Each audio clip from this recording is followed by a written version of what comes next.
Good morning বন্ধুরা, আশা করি তোমরা সবাই ভালো আছো। আমিও বেশ ভালো আছি। ববিস কুকিং অ্যান্ড ব্লগ থেকে সবাইকে স্বাগত জানাই।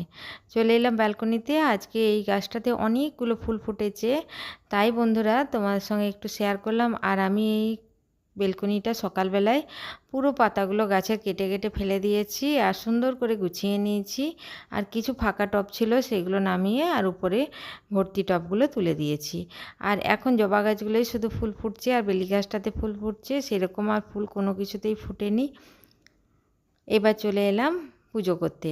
আজকে আমার ছেলের জন্মদিন, তাই আমি আজকে সারাদিনটা কি করলাম চলো দেখতে থাকো। জন্মদিনের দিন আমি প্রতি বছর ঠাকুরকে পুজো দেওয়ার জন্য ফল মিষ্টি আনা করাই। এখানে 5 রকমের ফল আর 5 রকমের মিষ্টি দিয়েছি।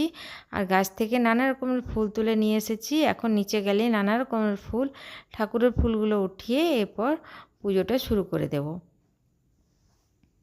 তো আমাদের জন্মদিনের একটা নতুন প্ল্যান হয়েছে, আমরা একটু ইস্কন মন্দির যাব। তো সেই জন্য আমি লাল পাড় সাদা শাড়িটাই পরে নিলাম, যেটা পরে সেদিনে গেছিলাম। তো সেই শাড়িটা পরে একদম পরিষ্কার হয়ে গুছিয়ে আমি সেজে গেজে চলে যাচ্ছি নিচে। এরপর দিদিভাইয়ের বাড়িতে চলে যাব, ওখান থেকে আমরা সবাই মিলে গাড়ি করে চলে যাব ইস্কন মন্দির। তো এখানে আমরা চলে এসেছি রডের দোকানে, রড সিমেন্টের দোকানে। সেখানে সবাই মিলে জড়ো হয়েছি একসাথে।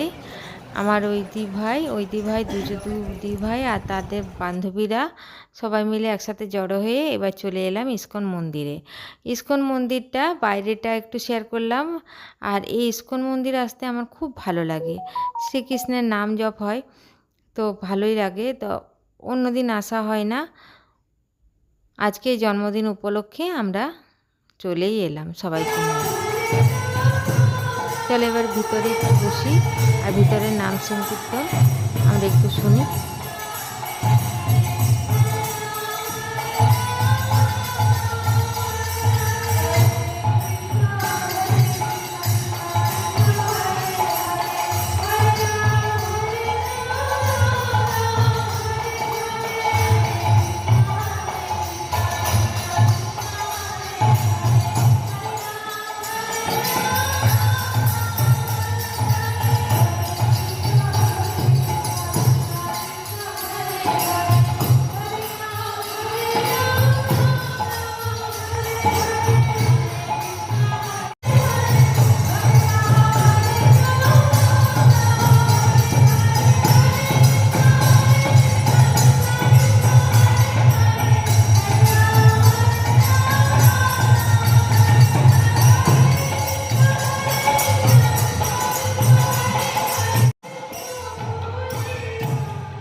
এরপর আমরা হরিনাম সংকীর্তন কিছুটা শুনে আমরা বাইরে চলে এলাম। এখানে একটা বিশাল বড় দোকান আছে, সেই দোকানে আমরা ঢুকে পড়ে কিছু জিনিসপত্র কিনে নেব।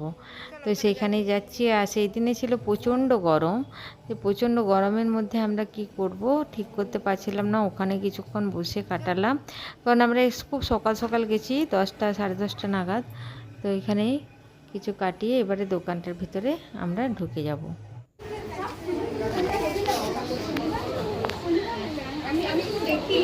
এই দেখো বন্ধুরা, দোকানটা খুব সুন্দর সাজানো। এখান থেকে আমি একটা চন্দন কাঠ নিলাম। চন্দন কাঠটা আমার মোটামুটি শেষের পর্যায়ে, ওই জন্য। আর এখানে চন্দন কাঠগুলো বেশ সুন্দর।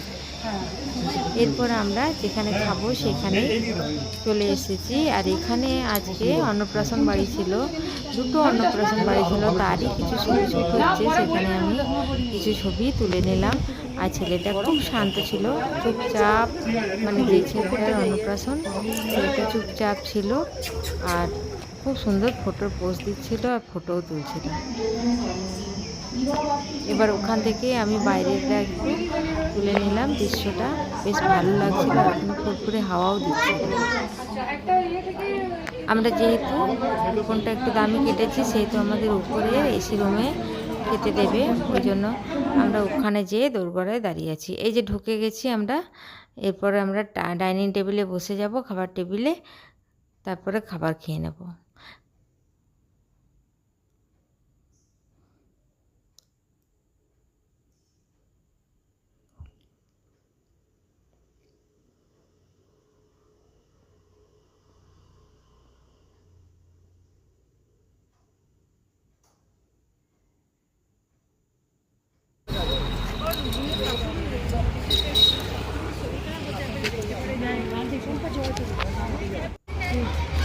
এরপর খাওয়া দাওয়া শেষ করে আমরা বাইরে দাঁড়িয়েছি বাড়ি আসার জন্য।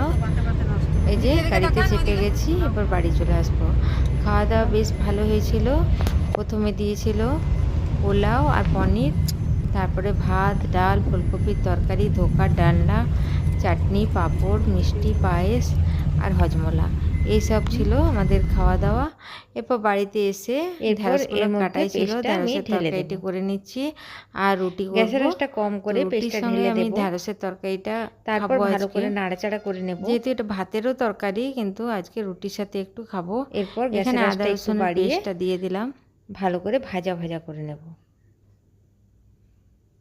ভেন্ডিগুলো ভাজতে ভাজতে আমার 80% সেদ্ধ হয়ে গেছে। এরপর ভাজা ভাজা করে আর বাকি যে সেদ্ধটা বাকি আছে সেটা সামান্য একটু জল দিয়ে কম আঁচ করে ঢাকা দিয়ে দেব।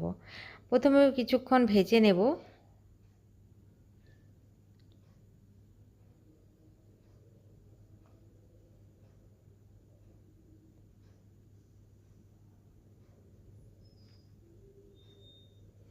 এখানে ঢ্যাঁড়সের তরকারিটা অল্প জল দিয়ে ঢাকা দিয়ে দেবো। 80% সেদ্ধও হয়ে গেছে। এরপর ঢাকা দিয়ে রেখে দেবো। খেতে এই শুকনো শুকনো সবজিটা বেশ ভালো লাগে। তো এই ছিল আজকে ছোট্ট ব্লগ। আমার এই ছোট্ট ব্লগ যদি ভালো লাগে তো একটা লাইক দিয়ে দিও আর কমেন্ট করতে ভুলো না। আজ তাহলে এখানেই রাখি বন্ধুরা, আবার একটা নতুন ভিডিও তৈরি নিয়ে হয়ে গেল হাজির হব। দুর্দান্ত স্বাদের একটি নিরামিষ ভেন্ডি রেসিপি। আমার এই ভেন্ডির রেসিপি যদি আপনাদের ভালো লাগে তো আমার চ্যানেলটিকে সাবস্ক্রাইব করার জন্য অনুরোধ রইল, সঙ্গে একটি লাইক করে দেবেন। ভিডিওটি দেখার জন্য সবাইকে অসংখ্য